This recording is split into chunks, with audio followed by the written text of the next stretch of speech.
Merab reveals a secret behind having the best cardio in the sport.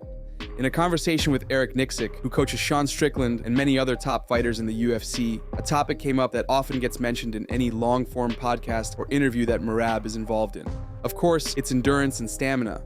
We've seen many fighters who have competed or currently compete in the UFC, which have demonstrated an ability to maintain a level of energy inside of the octagon as the rounds progress, which helps them drown their opponents with fatigue, who can't keep up with their level of activity. Having the so-called third lung is a much valued thing in MMA, so putting an emphasis on strength and conditioning training has gotten really popular among the top gyms lately. It doesn't help everybody effectively, as there also is an issue of natural physical advantages that some hold over others.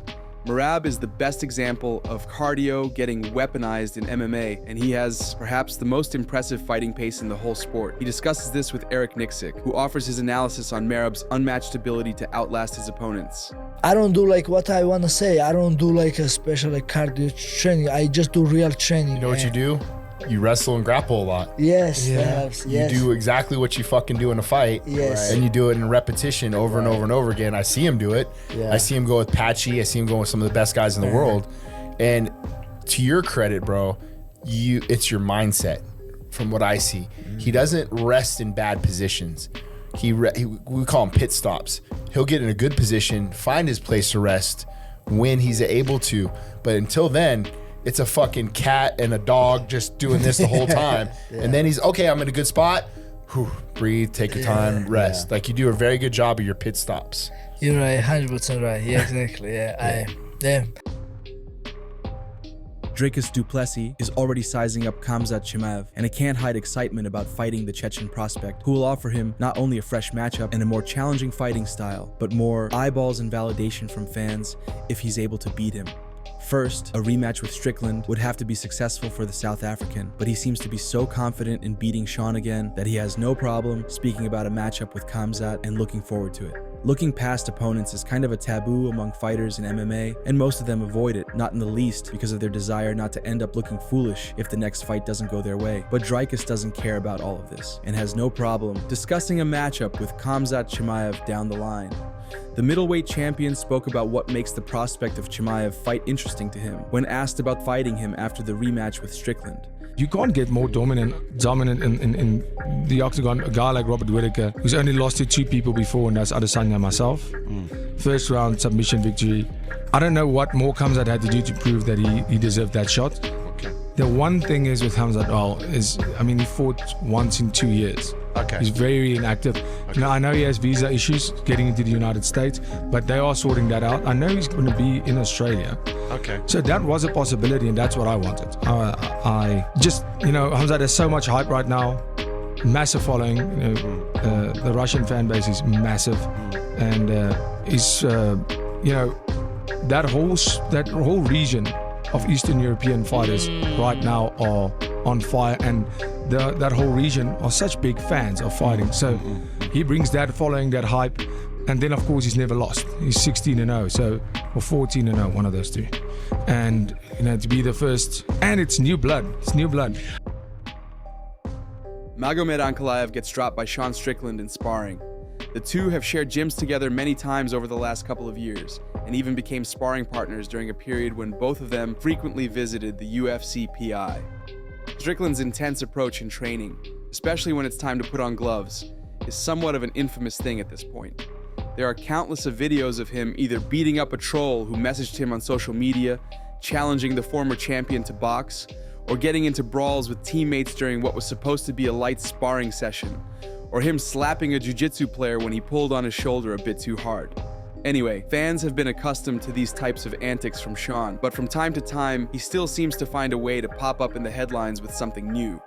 This time, Magomed Ankalaev accidentally revealed that Sean knocked him down in their recent sparring session, when a reporter asked him about the validity of such claim made by another Russian fighter that was present in the gym when that happened.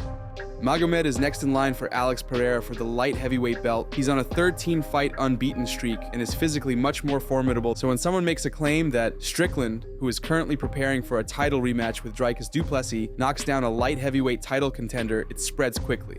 And it did so in the Russian media space, prompting the reporter to ask Magomed about this in his latest interview.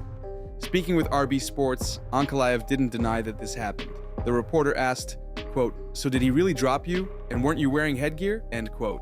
And Ankalaev responded with the following, quote, "Well, when we spar, we really don't take it easy on each other. And he's a weird guy to spar, very unorthodox, as I've said before. I don't wear headgear because you can't see as good as without it." End quote.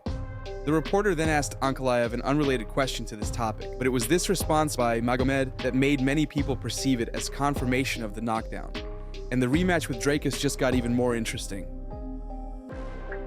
John Anik discusses future of the heavyweight division with Anik Florian and Ray Longo, predicting who will hold the title by the end of this year. With some level of uncertainty about the status of John Jones's potential fight with Tom Aspinall, nothing is really solid and secured as it relates to the next title fight. While Dana keeps assuring fans that the only direction he is going to take with it is the much-anticipated showdown between the GOAT and the most dangerous contender who also holds the interim belt. John's constant dismissal of Aspinall and expressed interest for fighting Alex Pereira instead doesn't make it look like everybody is on the same page when it comes to making the unification bout between him and Tom. But according to Dana, what John says publicly and what he does privately, especially as far as negotiations for a fight, are two completely different things. Tom hasn't been complaining about Jones ducking him either lately, so it's possible that some progress has been made on that front. Anik Florian and Ray Longo share their predictions for the top of the division. So, to be the UFC heavyweight champion at this time next year, Tom Aspinall is the betting favorite at -130. John Jones +110. Others receiving votes: Jailton Almeida +300, Cyril Gane +500, and Alex Pereira +1,000 should he potentially get a heavyweight championship opportunity. Ken Flo, who do you think is the heavyweight champion at this time next year? I'm going to go with Jones actually at this point. I'm going to go with Jones. Yeah, I think that Aspinall is probably the only guy who could pull it off, and he could certainly pull it off. But right now, I'd give the advantage to Jones because of his ability to put people on their backs. What do you think, Ray? I love what he said, but I'm going to go with Aspinall. Yeah, Aspinall -130. It's interesting on John Jones +110. It is not at all out of the realm of possibility. And I know fans are going to hate me for saying this, but that Jones versus Aspinall happens, but it happens in like 2026. And then you're getting John Jones +110. He doesn't compete all year. He still ends the year as the champion. I'm just saying,